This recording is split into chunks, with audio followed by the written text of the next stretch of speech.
Another 2 weeks went by in this way, and during that fortnight an event occurred that Ivan Ilyich and his wife had desired. Petrushchev formally proposed. It happened in the evening. The next day Praskovya Fedorovna came into her husband's room considering how best to inform him of it, but that very night there had been a fresh change for the worse in his condition. She found him still lying on the sofa but in a different position.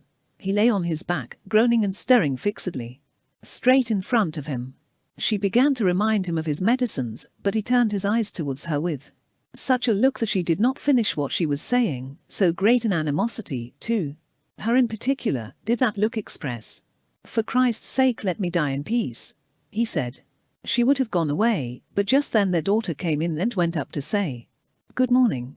He looked at her as he had done at his wife, and in reply to her inquiry about his health said dryly that he would soon free them all of himself. They were both silent and after sitting with him for a while went away. "Is it our fault?" Lisa said to her mother. "It's as if we were to blame.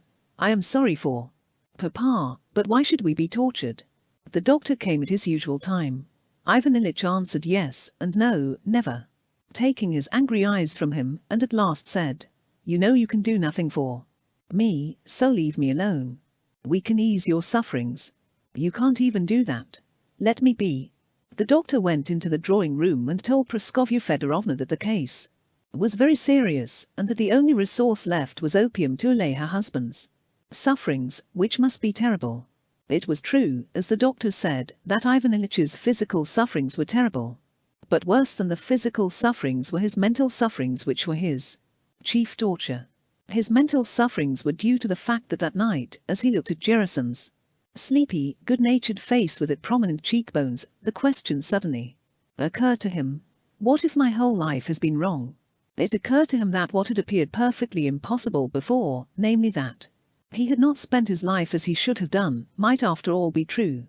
It occurred to him that his scarcely perceptible attempts to struggle against what was considered good by the most highly placed people, those scarcely noticeable impulses which he had immediately suppressed, might have been the real thing, and all the rest false. And his professional duties and the whole arrangement of his life and of his family, and all his social and official interests, might all have been false. He tried to defend all those things to himself and suddenly felt the weakness of what he was defending. There was nothing to defend. But if that is so, he said to himself, and I am leaving this life with the consciousness that I have lost all that was given me and it is impossible to rectify it, what then? He lay on his back and began to pass his life in review in quite a new way. In the morning when he saw first his footman, then his wife, then his daughter, and then the doctor, their every word and movement confirmed to him the awful truth that had been revealed to him during the night.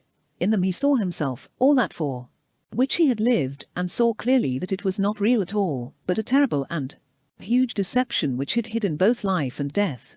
This consciousness intensified his physical suffering tenfold. He groaned and tossed about, and pulled at his clothing which choked and stifled him, and he hated them on that account.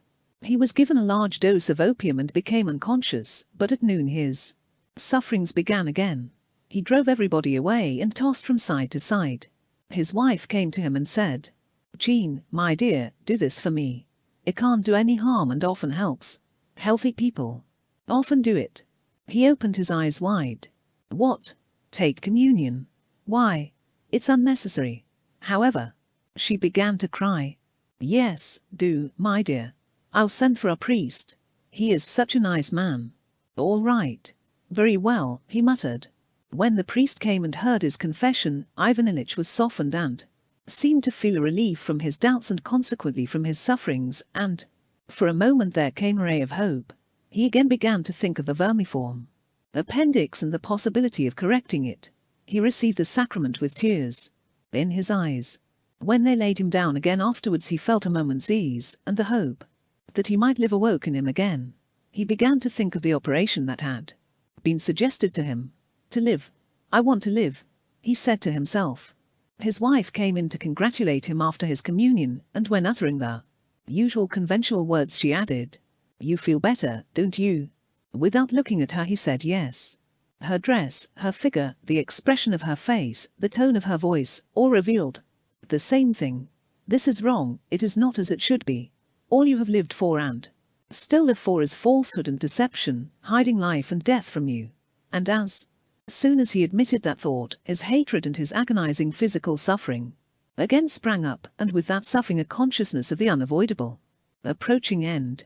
And to this was added a new sensation of grinding shooting pain, and a feeling of suffocation.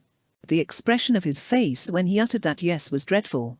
Having uttered it, he looked her straight in the eyes, turned on his face with a rapidity extraordinary in his weak state, and shouted, go away and leave me alone."